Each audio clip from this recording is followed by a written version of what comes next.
So dito guys ay magbibigay lang ako ng konting tips kung saan nga ba dapat magsimula kung Queen Charge lalo ang gagamitin mo. Kaya wag na natin pahabain, simulan ka agad natin dito sa TH13.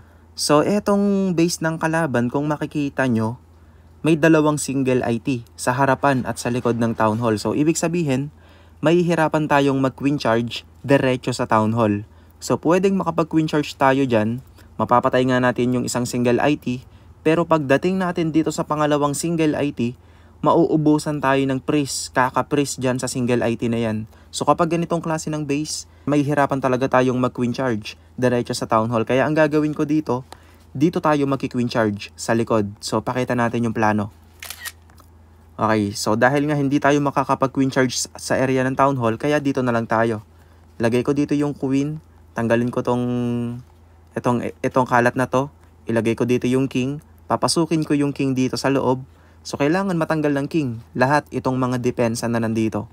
Habang si Queen, siya naman yung papasok dito sa scatter shot. So pag nakapasok si Queen dyan sa scatter shot, tanggal niya yung enemy King, tanggal niya yung enemy Queen. Then magwo-wall breaker tayo dito. Pag naka-wall breaker tayo dyan, maaabot ni Queen etong multi-IT na nasa gitna. So dire-diretso pa yung Archer Queen dyan hanggang makarating pa siya dito sa isa pang scatter shot. So yung Town Hall, ito yung gagawin nating diskarte sa Town Hall. So maglalabalons tayo dito, then isasama natin yung blimp na may lamang Sneaky Goblin tsaka Yeti. Then yun na yung tatanggal sa Town Hall. I-rage natin para matanggal na rin etong isang IT na to. Then yung labalons, dire-diretso na lang yung labalons hanggang makarating dito sa kabilang dulo ng base. So yung RC, gagamitin na lang natin yung RC kung saan siya pwedeng gamitin. So tara, banat. So kailangan natin mag-test ng traps ngayon guys. Baka mayari na naman yung healers natin. So unahin natin si Queen. Healers. Tanggalin ko na to. Bale dito nga pala guys, kailangan ko munang banatan sa Queen Charge yung enemy King bago ko papasukin yung King doon sa loob. Kasi kung ilalapag ko kagad yung King, mababanatan ng BK ng enemy King yung King natin. Kaya hayaan muna natin si Queen yung bumanat sa enemy King. Total meron namang healers yung Queen. So i-rage ko na dito para mabilis. Okay. Headhunter. Then tsaka ko ilalagay dito yung King. So trabaho ni King, kailangan niyang ubusin lahat yung mga depensa na nandito. Kasama na yung enemy RC. So lasunin natin dito yung enemy RC. Okay, so King ability. Sige, mag-King ability na ako guys. Gamitin na natin yan. Lagyan tayo ng balloon. Tapos, wall break tayo doon para makapasok. Wait lang, na-force yung ability ni Queen ha. Pero, sige lang. Okay lang yan. Yung wall breaker natin umabot doon. So, ibig sabihin, makakapasok si Queen doon sa gitna ng base hanggang matanggal niya yung multi-IT dito, tsaka yung isang scatter shot sa dulo. So, kailangan ko yatang mag-freeze, mag-rage, at mag-poison. So, pwede na akong maglabalons. Agahan na natin dito yung labalons. Freeze muna natin to. Warden. So, mga panglinis. Yung blimp, isabay na natin. So, yung Archer Queen, hindi niya pinapansin yung Super Dragon. Yari, mauubos na naman yung healers ko dito. Ayun no, binabanatan ng Super Dragon na bantay. I-rage natin dito yung laman ng blimp para matanggal kagad yung mga iba pang nakapalibot yan. Tapos yung RC, teka lang, yung Archer Queen nga pala guys, hindi nga pala siya pumasok doon sa gitna. Pero di bale, okay lang yan. Lagyan natin ng haste spell. So gaya nga ng sabi ko kanina, yung RC gagamitin natin kung saan kinakailangan. Kaya ngayon, dito natin siya gagamitin kasi hindi pumasok dito yung Archer Queen. So ngayon, si RC na yung tatanggal sa mga depensa na nandito na hindi natanggal ni Archer Queen. So RC ability kailangan ko nang gamitin. Grabe yung single IT, tinutukan ka agad yung RC. So halos konti lang din yung nakuwang value ng RC. So ilagay na natin tong mga natitira dito. Grabe, pang ilang plano na ba natin to?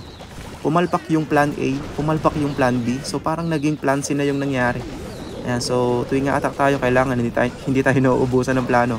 Kailangan meron tayong nakareserba palaging plano talaga.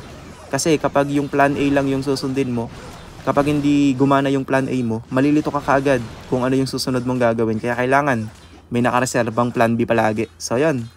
So kahit hindi pumasok yung Archer Queen doon, namatay ng maaga yung RC, buti na lang, naswerte pa din. Kaya yun, na 3-star pa din. So dito naman tayo guys, next banat. Ang gagamitin natin pang banat dito ay TH14. Syempre Queen Charge lalo pa din. So etong base na babanata natin, TH15 siya. Pero yung mga defense niya pang TH14 pa lang.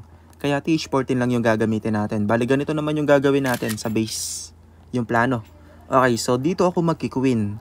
Pero hindi ko kaagad papapasukin si queen sa loob na to kasi kung papapasukin natin si queen dyan, mako-corner kaagad si queen. So konti lang yung makukuhang value ni queen. Pwedeng makuha niya tong isang scatter shot kung dito siya pupunta.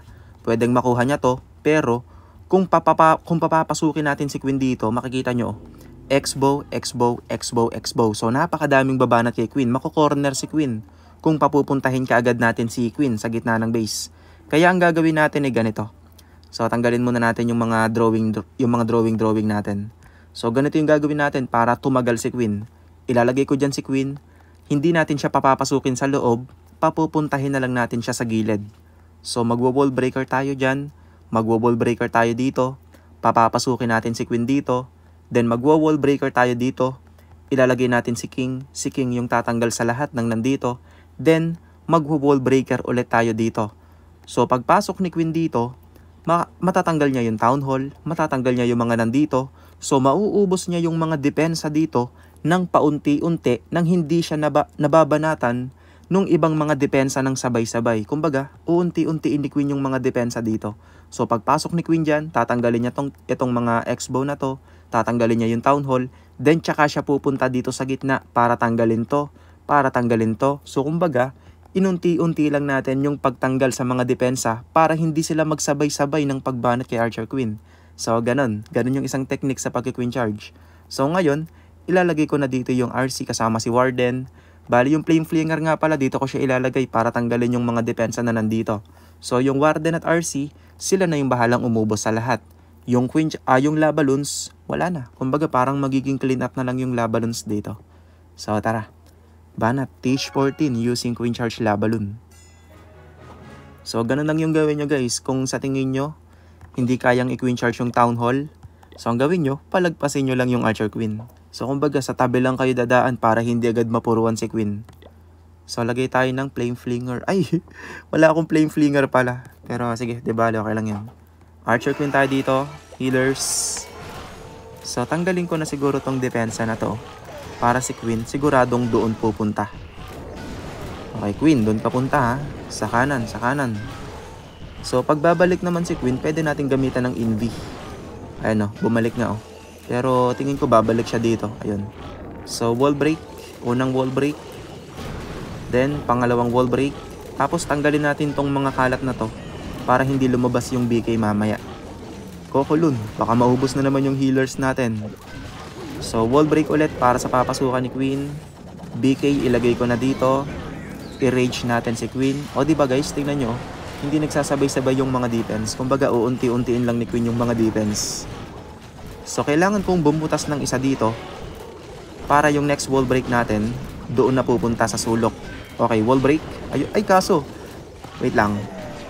I-press muna natin to. Okay, sakto yung wall break. Ayun, nadamay pa rin naman yung wall papasok doon sa town hall. So siguro kailangan ko nang i-rage yung queen para mabilis niyang masisira yung town hall.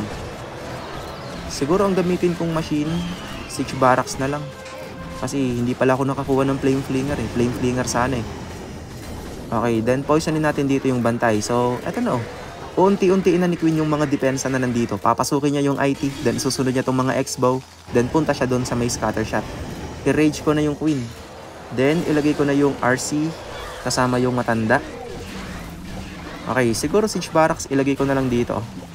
Ayan, kasi hindi ako nakakuha pala ng flame flinger eh. Archer Queen ability. Ay, RC ability pala. Then, Warden ability. Okay, so yung isang rage na naiiwan, gagamitin ko kay Queen kasi masakit pa yung area na nandito. Ayan o, ang dami pang babanat dyan kay Archer Queen. So, i-rage ko si Queen. Freeze ko muna to. Yung RC at Warden, sila na yung bahalang umubos.